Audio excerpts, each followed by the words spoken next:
Best tayo dito sa Montalban, Rizal. Yan, NMAX Tagalog, easy ride. Yan, yung unang panel, oh. Diba? Yan. Start natin.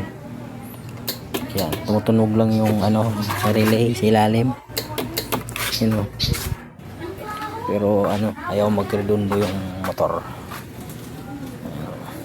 Ito. Yan, oh. Dito yung relay, tumutunog. Yan. Piliin ako, okay naman siya. Yan, ayaw mag-start. And pag ganito mga encounter kayo mga ka-RFX, ganitong trouble na tumutunog lang yung relay, i-check nyo muna yung battery niya. Tapos kung okay yung battery, try nyo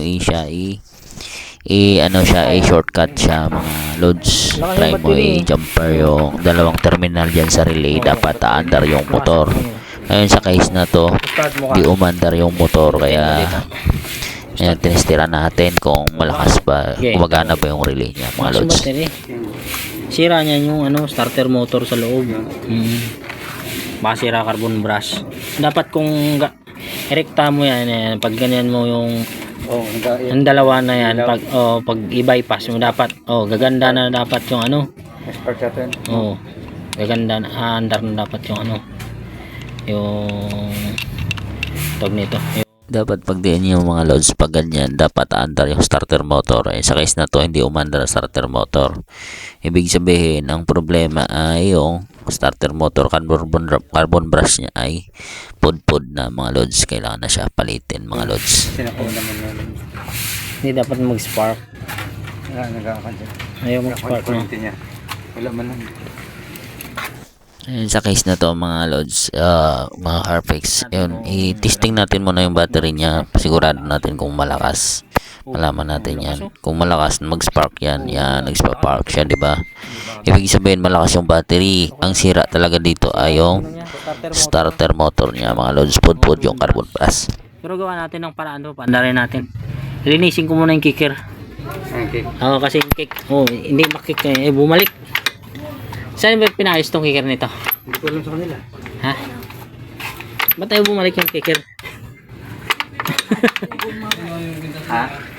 Di ko gumawa. Matay tayo dyan. Ayaw bumalik yung kicker Ano yung kicker? Para gawa mo ng paraan. Habang orderan mo ng motor. Starter motor. Shopee? Shopee. Marami ng mura naman. Ano ang tawag dyan? Starter motor. Starter motor. Pang easy ride.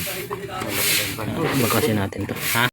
Ngayon, binalik natin yung ano niya, tinanggal mo natin panggilid niya, inayos natin yung kicker dyan, pinawilding natin kasi hindi natin nalaspog yung kicker niya mga loads, kasi gawa ng una nag-ayos, hindi nila nabalik, kaya kanina tinisting ko hindi makick, ngayon pinawilding namin yan, tapos para matesting namin paandarin, tingnan natin mga loads kung aandar siya mga loads, kasi okay na yung kicker niya, wala siyang starter kasi natagal to natingga yung motor na to, gawa ng ayaw naman daw ma-start daw. Yung kick problema, hindi na mga kick, hindi nila nabalik ng maayos. Ito yung problema karamihan sa mga motor star, pag hindi kayo marunong magbalik ng kick nito, mahirap siya i-kick mga loads. Gasang, sige. Ayaw, namatay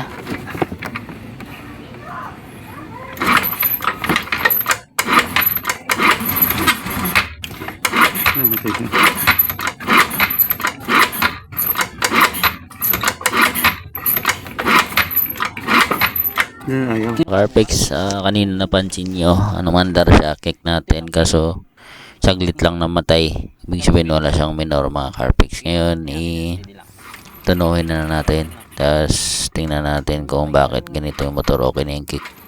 Kasi yung problema talaga dito yung starter motor, siyempre natagal na stock, kailangan natin ayusin, kahit kick lang muna pagganahin natin loads, habang nag-order pa dito yung may-ari ng pinsan ko lang naman yung may-ari nito, pina-order natin siya ng starter motor mga loads, para okay na yung starter motor niya, gamit na po start, malakas naman yung battery, yun, ganun pa rin, siya, ayaw tumino mga loads, kaya kailangan natin dito i-diagnose natin ng maayos. Yan, nais natin choco, ayaw pa rin umandar siya, Mga Carfix yan. Welcome back ulit sa ating YouTube channel. Sana ay matutunan kayo dito sa ating konting tips kung paano i-troubleshoot yung motor na ayaw umandar mga lods.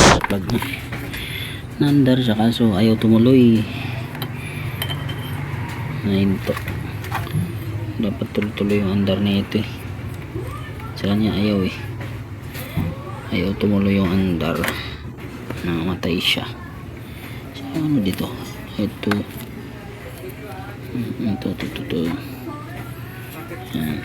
Tingnan mo natin yung spark plug niya. Tingnan natin yung kuryente. Malakas. Yan yung mga Carfix. Tingnan natin yung kuryente niya sa spark plug kung goods pa. Tapos linisin natin spark plug niya kung okay pa to mga lods. Kung kaya pa to ng spark plug niya. Baka mamaya mahina yung kuryente niya mga lods. Kuryente kaso manipis.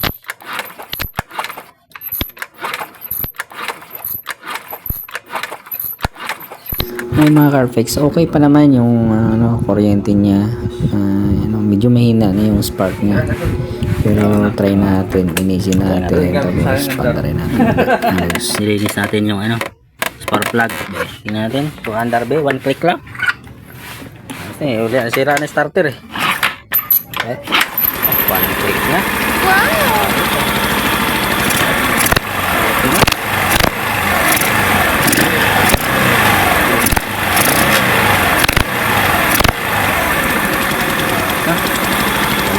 Pino po ang tunog niya, no? Buo pa ba? Okay na. Naayos natin yung kick tsaka yung spark plug lang. Bago pa yung motor eh. Ilang taon pa lang to? 3? 4? Tatlo na? Tatlo. Tatlo? Taon pa lang. Okay, bago pa pala. Kaya pala mga... Plus na lang ang ulo kayo. Oh, diba? 3 taon. Bago tapos ng taon ito. Okay na pala yun. Kuhan na. Okay na. Balik na natin yung na. cleaner. Medyo nahirapan tayo dito kanina. Yan. Minilding na lang yan. Okay. Okay. Balik natin yung cleaner cash. Para ibalik natin yung flaring. I-road test mo sa labas. Testing ah. Ganun. Siya. Ekik natin. Balikan ko lang yung isang Oh. Hindi ka na nagdala ng motor. Hindi eh. Malay ko ba nga maayos sa amin? Oh, baka niya-andar eh. Hindi na kanka. Ayos. Kung tuwa may-ari nito. Sundan ka muna sa bahay. Sundan mo Pero- kaya muna ako. Para may inmax ka. Sundan muna ako. Ihatid muna natin to. Ano? Gasan mo muna.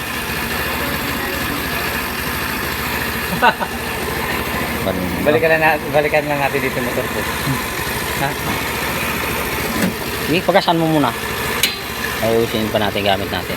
Testing mo kung ano atak niya ba. So yung atak na. Oo, tapos pagasan mo. Kasi empty na yan. Saka medyo mapanis na yung gas. Bilan mo bago para maganda yung...